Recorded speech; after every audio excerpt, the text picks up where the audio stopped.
Hello everyone, and welcome to MyniQ podcast.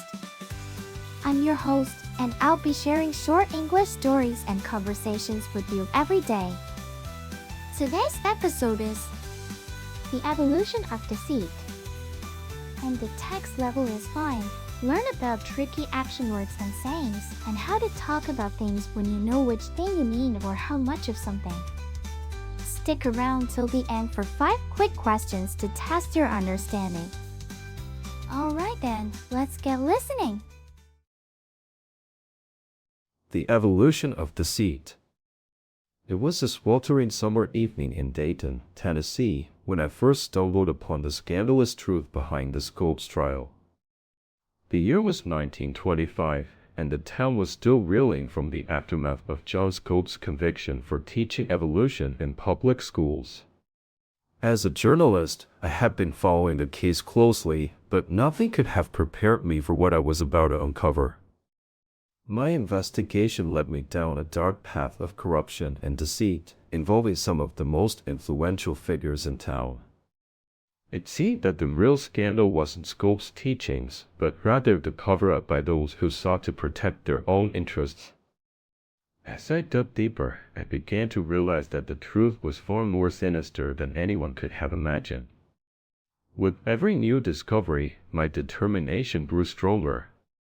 I knew that I had stumbled upon something huge, and it was up to me to expose the truth. But as I got closer to the truth, I realized that I was not alone in this quest. There were others who shared my commitment to justice, and together we vowed to bring the perpetrators to light. Now, let's move on to the conversation between Billy, Meg, Kelly, and their teacher, Louis, after reading the novel. I loved how the journalist's investigation led to uncovering the truth behind the Scopes trial. It was so suspenseful. Yeah, I liked that part too, but I wish we knew more about what happened after the trial. Exactly, and it felt like the real scandal wasn't even the trial itself, but the cover-up and corruption involved. It's crazy to think how deep it went. Actually, I thought the author did a great job of showing the context of the time period and how that influenced the events unfolding. Oh yeah, that was really interesting to see, and it made me realize how important it is for people in power to be accountable and transparent. Totally agree with you, Meg. We need more of that in our world today. Yeah, I think we all have a responsibility to speak up when we see something's not right. It takes courage, but it's worth it. Now, let's test your understanding of the novel and the dialogue with 5 questions. Question 1. What was the main event that took place in Dayton, Tennessee? A. The Scopes trial. B. A baseball game. C. A concert. D. A holiday celebration. E. A parade.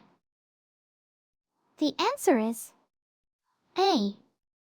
The Scopes trial.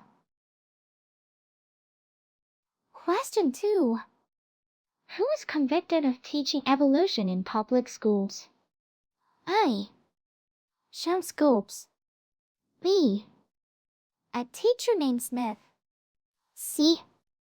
The principal of the school. D. The mayor of Dayton. E. A student named Johnson. The answer is A. John Scopes. Question 3. What did the journalist's investigation lead to? A. Uncovering a conspiracy theory. B. Discovering a hidden treasure. C. Exposing a cover-up and corruption.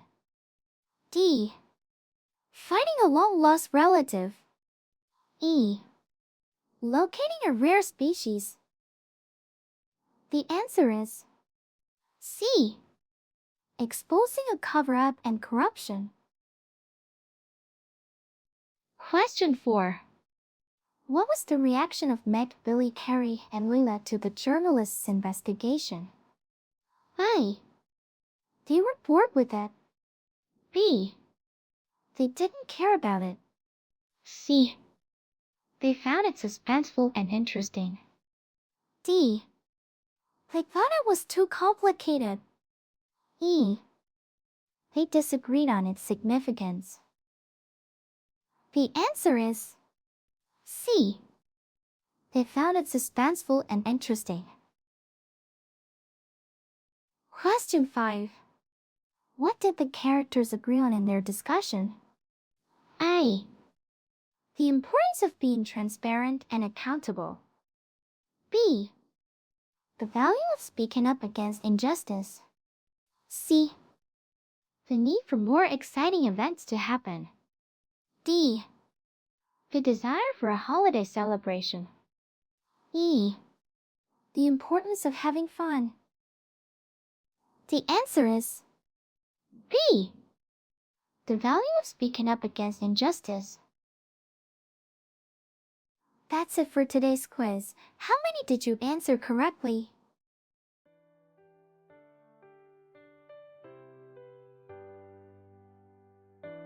Thanks for tuning in to my channel today. I hope you enjoyed the stories and conversations and found the quiz challenging yet fun. Don't forget to subscribe or follow us for more daily English learning content.